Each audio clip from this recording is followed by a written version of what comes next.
Welcome back to another episode of Tea Time. Been a little while. To tell you the honest truth, I don't actually know if this is drinking temperature.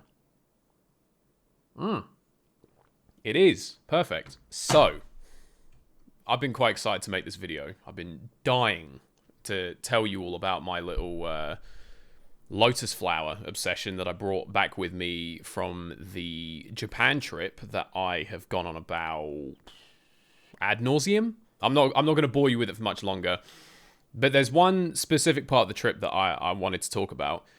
A trip within the trip, if you will. The plan was we were going to get to Tokyo, and then a few days later, we were going to jump on a train to Osaka, and then a bunch more trains, and a cable car, and a bus, and we were going to go up Mount Koya. Now, if you don't know what Mount Koya is, it is this sort of spiritual mountain in Japan where Japanese Buddhism was founded over 1,000 years ago. I think it goes all the way back to the 800s. More about that later. This part of the trip damn near didn't happen because, as I mentioned, we arrived in Tokyo mid-typhoon. So, as you can imagine, there weren't very many bullet trains running. And the way it works is you actually... I think you can just go, but like we had actually sort of booked a retreat there. So we had to try and reschedule it. And fortunately, we were able to. We managed to get it for like the following week. So in the end, we were able to go. Fast forward a week, traveling hundreds of miles, we get up to this mountain, and it's quite incredible, I have to say. It is pretty much, I would say, 80% Buddhist temples, a couple of shops, a single school, and a bus stop. That's it. That's pretty much the entire mountain. But one of the cool things you can do is you can actually book retreats to go and stay in some of these temples. It almost sort of turns into a makeshift B&B. So we booked to go and stay in one of these temples, and the temple we stayed in was absolutely gorgeous, and it was really cool. You get to, it's a proper full-on traditional Japanese Buddhist temple. You get to experience what it's like living in one of these temples. You get to take part in the prayer ceremonies. You get to really just kind of live the experience. It's really interesting. One of the things we did was the morning after we had stayed over, we got to take part in their morning prayer ceremony, which was really interesting. It involved things like chanting the Heart Sutra. We did a meditation. And the thing that kind of jumped out and grabbed my attention was they kept showing us this symbol, which was, it was a Japanese symbol on top of a lotus flower. Now, I'd seen the lotus and I'd seen it depicted. I didn't actually know what it symbolized. I didn't know what it meant. So it was explained to us that the lotus is this beautiful flower that blossoms in water and it grows from the mud. Now, immediately I was like, oh, okay, I'm smelling what you're stepping in. I like that. That's cool. It is basically, long story short, it's a symbol of we as people, we as individuals are the lotus, and this blooming flower is effectively what we aspire to in life. It is a symbol of our best self, our best life. And the muddy water is supposed to be life and all of its challenges and hardships and all the adversities you're going to face and the curveballs. And the idea is that you overcome that and you grow through it, and then you bloom into this flower that looks virtually untouched by the time it gets to the surface. Like, you wouldn't even be able to tell that it's grown from mud. Like, this is the cleanest looking flower you've ever seen. I really like the symbolism of that, and I thought a lot about it, and got me kind of thinking, you know, how do we actually go about getting there? See, Buddhism itself is always something I've been quite fascinated with, because it just has always looked to me, at least from an outsider perspective looking in, like it's very centered around you as an individual and your mindset and your mental well-being. I've always really admired that. Buddhism in Japan was founded by a guy called Kobodashi back in the 800s. And what the story is that he supposedly achieved enlightenment on this mountain.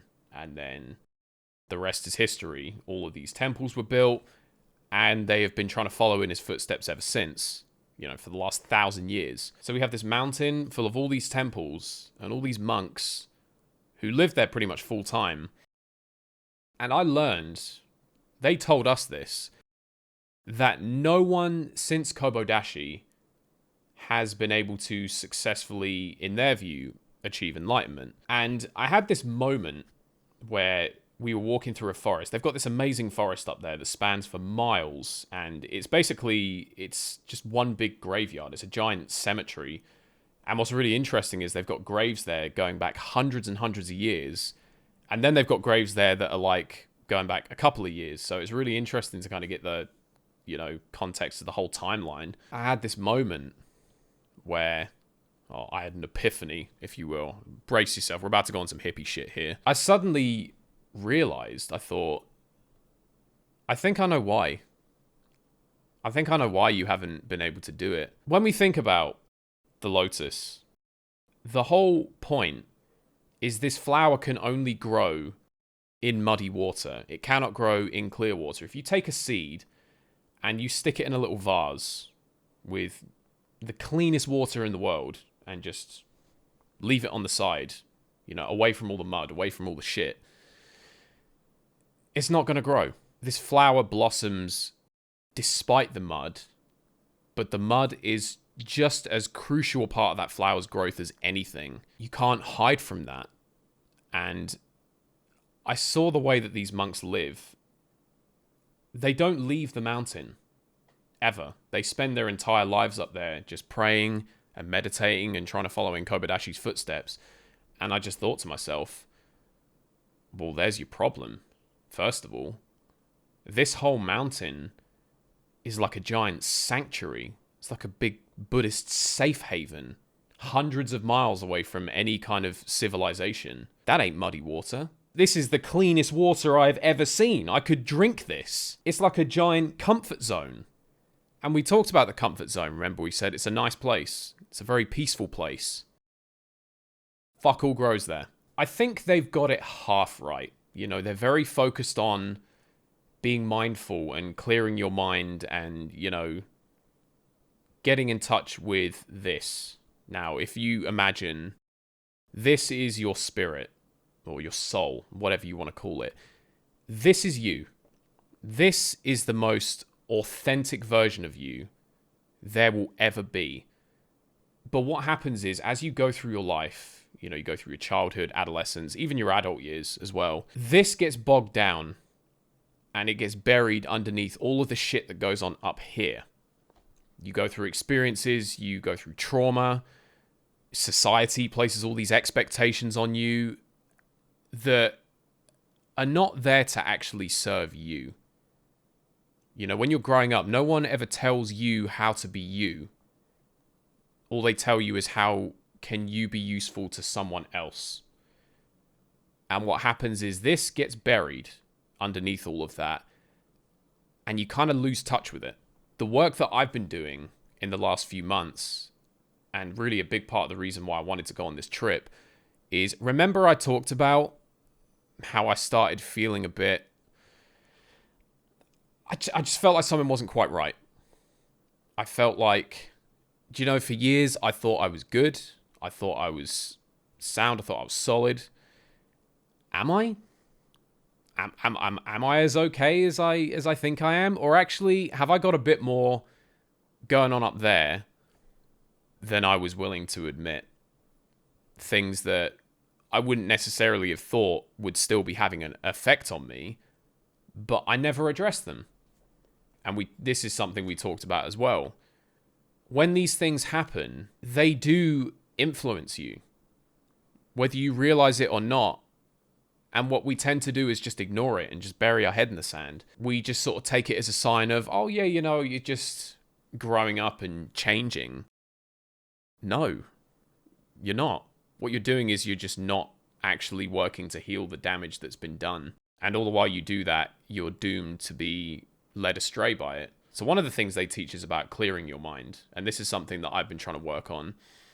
And I can already tell you, I don't think I'm entirely there, but I have made, I think, really good progress with this. Some things are easier fixed than others, but a lot of the time when something is bothering you and something is sort of influencing the way that you behave, the way that you carry yourself, sometimes all it takes is for you to actually acknowledge that it's there, to confront that thing head on and say, do you know what? Yeah, this thing happened. And that's okay. It's okay that that thing happened. But I'm not going to let it control me anymore. Once you face it and you kind of accept it, you then sometimes find that you can actually start to let it go.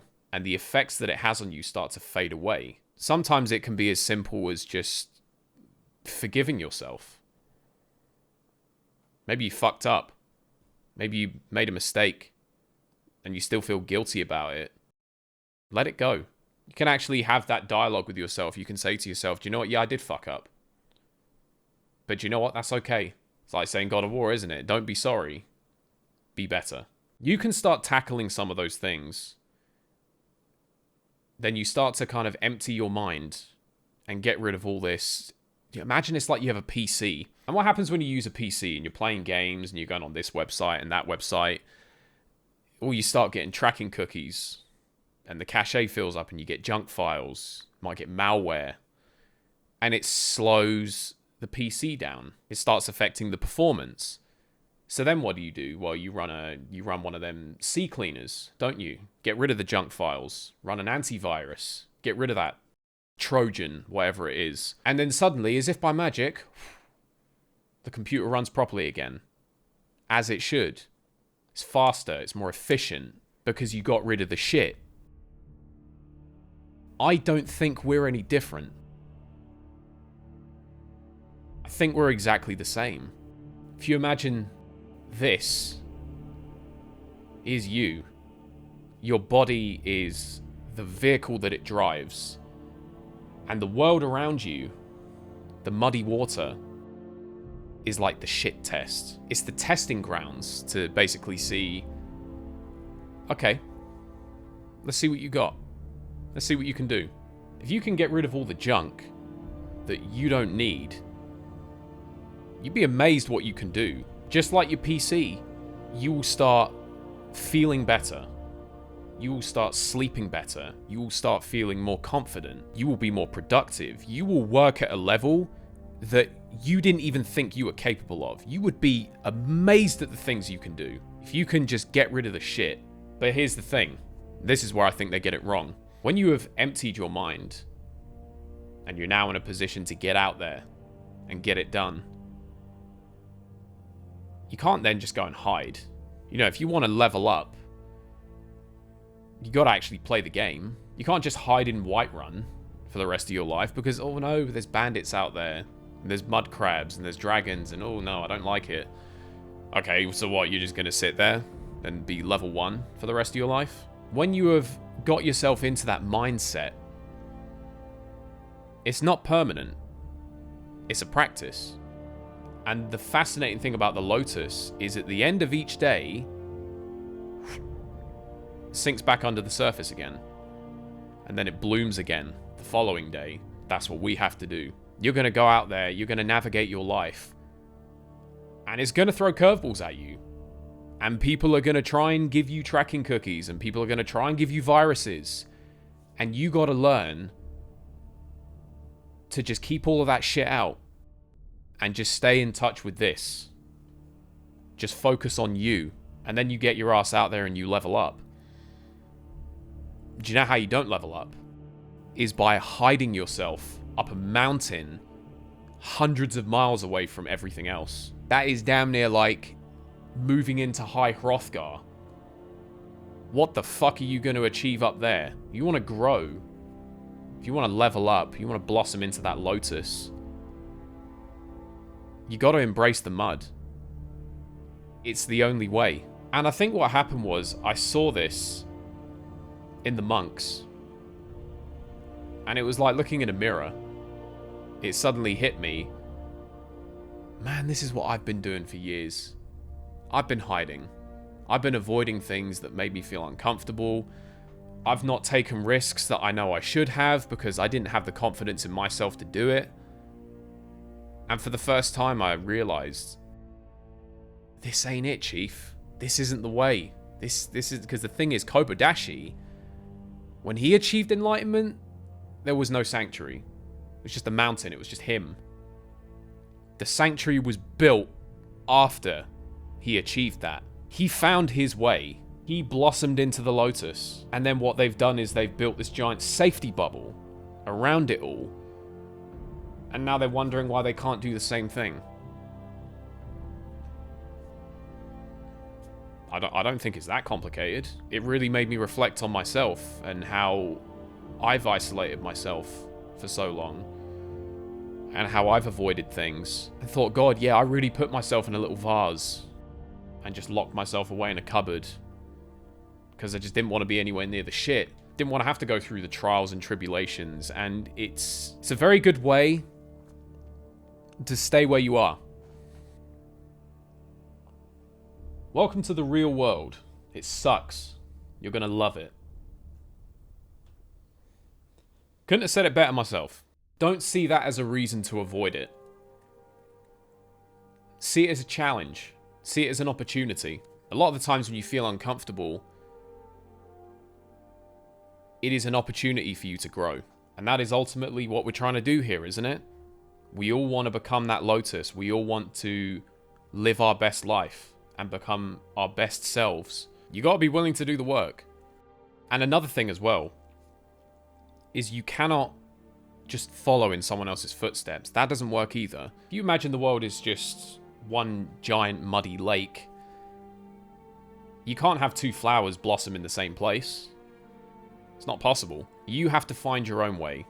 You have to forge your own path. And I'm here to tell you that the answers as to how you do that are already inside you. And this is really what I think enlightenment is. Enlightenment isn't a thing. It's not like a climactic moment of your life. It's not this great epiphany that you have. It is a state of mind that you achieve and then have to maintain. And I think it's something that's within every single one of us. We're all capable of it. It is just self-confidence. Truly feeling comfortable in your own skin, having a clear, open mind, and going and living your best life. That is confidence. And that is enlightenment, as far as I'm concerned. And the fascinating thing is, that is not going to look the same for any two people. We are all different. And a friend told me this recently. It's not just that we're different, but we're so different. You can't just do what someone else has done. It worked for them. That doesn't mean it's going to work for you. You have to find your own way. You got to get rid of the shit and get back in touch with yourself. And you got to ask yourself, what is it that you want? Not what does someone else want for you. Not what does society expect of you. What do you want? Really ask yourself that. Clear out everything else. Get rid of all the cookies and the shitty pop-up ads going, oh, what about this? Bet you'd love a bit of this, wouldn't you? No. Only you know the answer to that. Because that answer's in there. And only you can unlock that.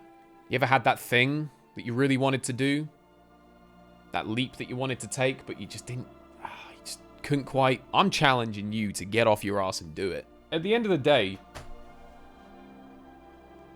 this is your one life. You know, how are you going to look back on it? Imagine you live for 80, 90, 100 years. Let's say you lived 100 years in that little vase.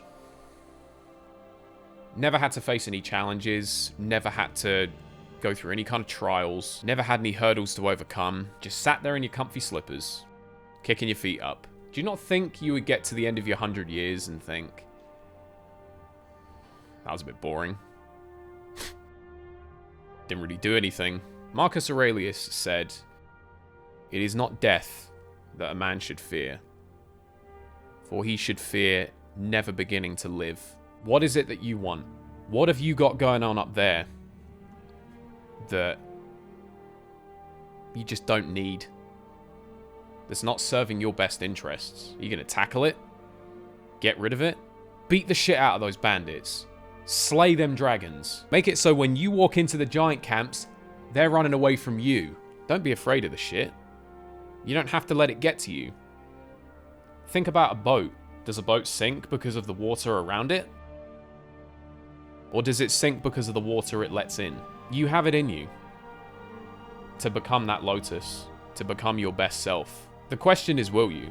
I'm not afraid to admit that I was wrong. And I've been wrong for so many years. And how many of these videos have I made that have turned into these cringy, profound little, oh yeah, let me impart a bit of wisdom onto you. Yeah, alright, Rafiki, you're chatting out your ass. I think looking back, the only sound thing I've ever said to any of you is don't waste your life. And that's a phrase that I hold very close, because a very special person said it to me once.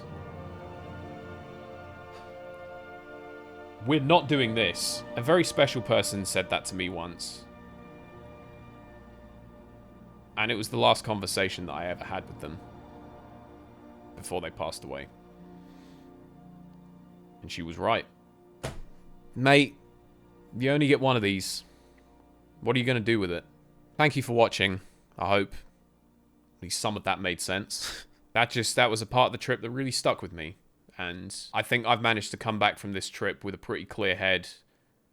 And when I tell you, I have never felt so good. I have never felt more confident in myself. I have never felt more at peace. Fucking hell, I'm an insomniac. I've never slept so well. You clear that out. Let this do the work. You'll figure it out. Don't be scared to just go for it. Don't be scared to go out there and level up. If this video helps even one of you, then I'm glad that I made it. And this was just something that is funny. Even this, you know, I would normally feel really weird about making a video like this, and I normally think, oh no, I shouldn't. You know what? I couldn't wait to share this with you. I couldn't wait to share this. It really means a lot to me. And hopefully you can take something away from it too. Life is short. You only get one. Don't waste it. The world is a dark place. And it needs people to light it up. So become the light that you think the world needs. And you'll never be left in the dark again. And most importantly, try and have fun. Otherwise, what's the point?